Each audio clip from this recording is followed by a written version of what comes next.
Então veja, o Hobbes, que foi um debate que surgiu aqui no primeiro dia, não é? Se diferencia de Locke e de Rousseau. É também um contratualista. É também um que pressupõe a ação do indivíduo, porém a sua concepção de natureza humana e as consequências do seu raciocínio para justificar, né, explicar, legitimar o Estado, né, ela é diferente dos dois outros autores. Para Hobbes, o homem natural, ele é egoísta e dotado de razão. É importante esse detalhe aqui. Ele é egoísta por natureza. Se ele é egoísta por natureza, em qualquer momento histórico, este homem é egoísta.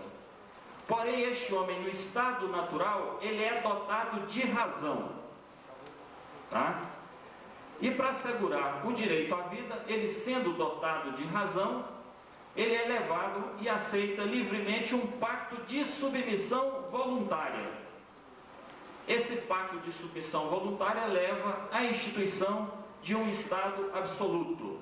Aqui, fazendo uma diferença rápida, o Estado absoluto em Hobbes não tem origem divina, não é a explicação do Estado absolutista conforme a teoria política cristã.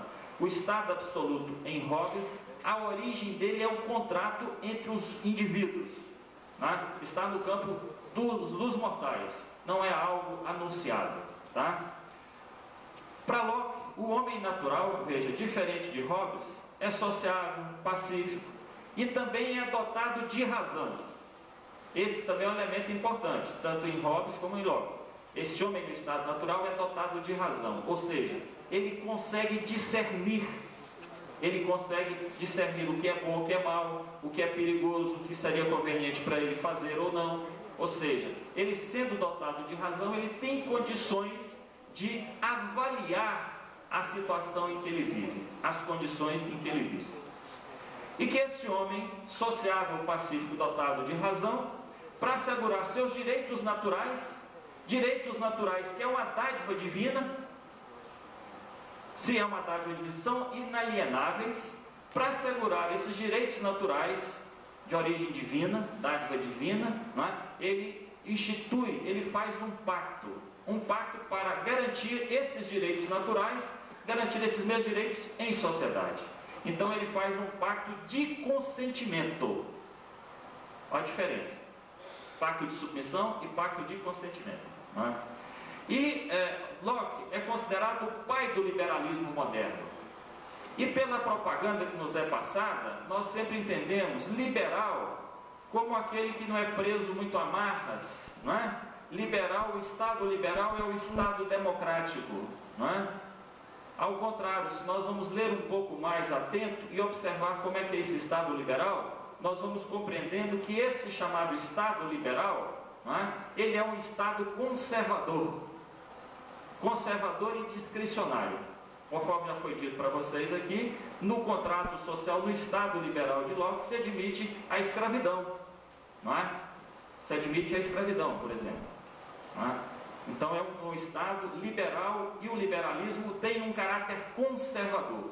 E o neoliberalismo, que é o liberalismo dos dias atuais, tem um Estado, uma compreensão e a organização do Estado, um Estado militarista, que permite bombardear os quatro cantos do mundo em defesa dos interesses da democracia, entre aspas, não é?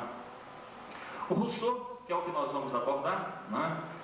Ele, a sua formação, que eu vou desenvolver, levantar alguns pontos, ele é um formulador do Estado democrático popular. Então veja, são três contratualistas que têm uma concepção do Estado de natureza diferente, desenvolvem de forma diferente a sua filosofia política e chega a resultados diferentes. Ou seja, o Estado, a forma do Estado. Um é o Estado absolutista, outro é um Estado liberal de caráter conservador, e Rousseau é o Estado democrático e popular, que eu vou depois falar para vocês para melhor contextualizar isso, não é? Antes de entrar propriamente em Rousseau, para ficar mais claro essa diferenciação, rapidamente eu queria fazer uma contextualização desses autores, bem rápido. Hobbes é contemporâneo da primeira fase da Revolução Aristocrática Burguesa na Inglaterra. É contemporâneo da Guerra Civil, da chamada Revolução Puritana na Inglaterra. Guerra Civil que vai de 1642 a 1649. Guerra Civil, ou seja, Guerra Civil é um estado de guerra de todos contra todos. É um exército de um lado, outro de outro. Ninguém tem assegurado que vai sobreviver a essa guerra civil. Ninguém. Seja aqueles que estão na frente de batalha, ou seja aquele que está cuidando da sua terra, está cuidando da sua vida. Porque de um momento por outro pode vir uma batalha, pode vir um exército, pode vir tropas e assassiná-lo. Não é? Invadir sua propriedade, tomar, arrancar, violentar sua mulher, agredi-lo, assassiná-lo. Não é? No estado de guerra civil, não é? Ninguém tem a segurança e ninguém tem assegurado que vai sobreviver aos demais. E isso é histórico. Não é? Veja a semelhança com o que Hobbes propõe, não é? Que ele incorporado. Para vocês terem uma ideia, a principal obra de filosofia política do Hobbes, o Leviatã, foi publicada em 1651. Isso nos leva a entender que já no bojo dessa guerra civil, da chamada Revolução Puritana, ele já vinha pensando, pesquisando, elaborando essa obra, que vai ser publicada 2 anos depois de terminada a Guerra Civil. Não é? E é publicado em 1651 durante um governo autoritário do Cromwell, que vai até 1658. Esse governo do Cromwell é um tipo especial de república. Não é a república da tradição ocidental que nós conhecemos hoje. É república que é uma forma de governo que não é monárquica. Não é? E tem que eles chamam de Lorde Protetor. Ou seja, um ditador indicado e reconhecido pela elite, pela dominante, vencedora na guerra civil. Não é? Então ele é um ditador que foi denominado de Lorde Protetor. Esse governo do Cromwell vai até 1658. Assume, aí volta, ele é Lorde Protetor, Lorde de um mandato, depois passa a ser Lorde Protetor vitalício e Lorde Protetor hereditário. Não é?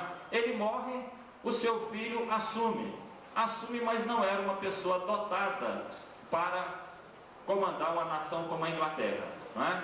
E ele é derrubado, num golpe palaciano, ele é derrubado e sem alternativa política, a aristocracia, a aliança com a burguesia, chama novamente a nobreza, os descendentes da nobreza para assumir e restabelece a monarquia, um período de restauração, não é?